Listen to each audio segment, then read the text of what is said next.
photographed some beautiful, beautiful images for years. And I know it's by the grace of God that you do it.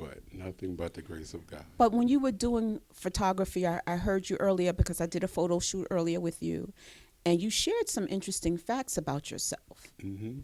Do you mind sharing with the audience your testimony of how the Lord brought you out?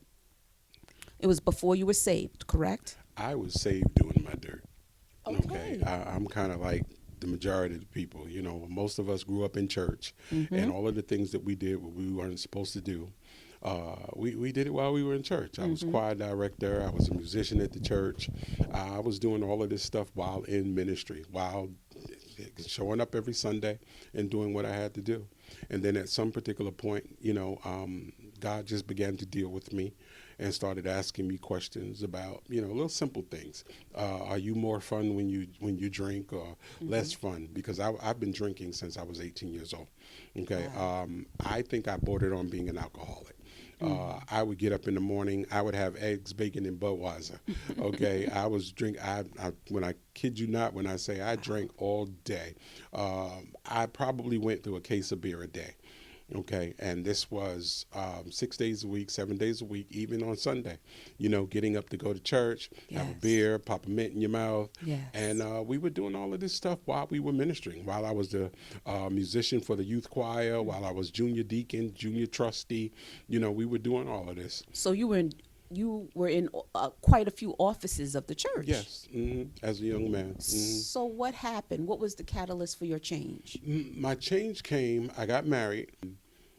She was pregnant with our first child, and God just started talking to me. God started dealing with me with a whole lot of the mess I was doing. I don't know how candid I can be. I was drinking, I was cussing, I was going to strip clubs, I was doing all of this stuff. I worked for Verizon. Every Thursday we got paid, and and you know what it is. We get paid, and we go bananas. Okay. Instead of Friday, it was Thursday. Instead of Friday, it was Thursday for us. Okay. So here I am. I'm sitting literally at a event, a club. And God decides that this is the time he wants to talk to me. And I'm sitting here going, okay, God, this is kind of like really not the place for this. And he asked me, are you more fun when you drink? And I said, no, I'm fun when I'm not drinking. He says, are you the life of the party when you drink or when you don't? I said, I'm the life of the party both times. Yeah. So then he asked me a simple, stupid question. He just said, so why do you drink? Okay. And I had no answer for God. Yeah. Okay. And at that particular point, like I said, I've been in the church all of this time doing work, and I quit. I quit cold turkey. I got up, I left the club, never went back.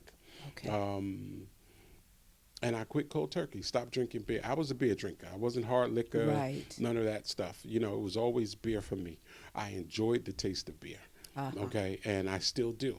Yeah. Okay. So, God just really dealt with me. And for 20 years, I didn't touch a beer. Okay. Amen. Look, I believe my testimony speaks for itself. It does. I think my worship speaks for itself.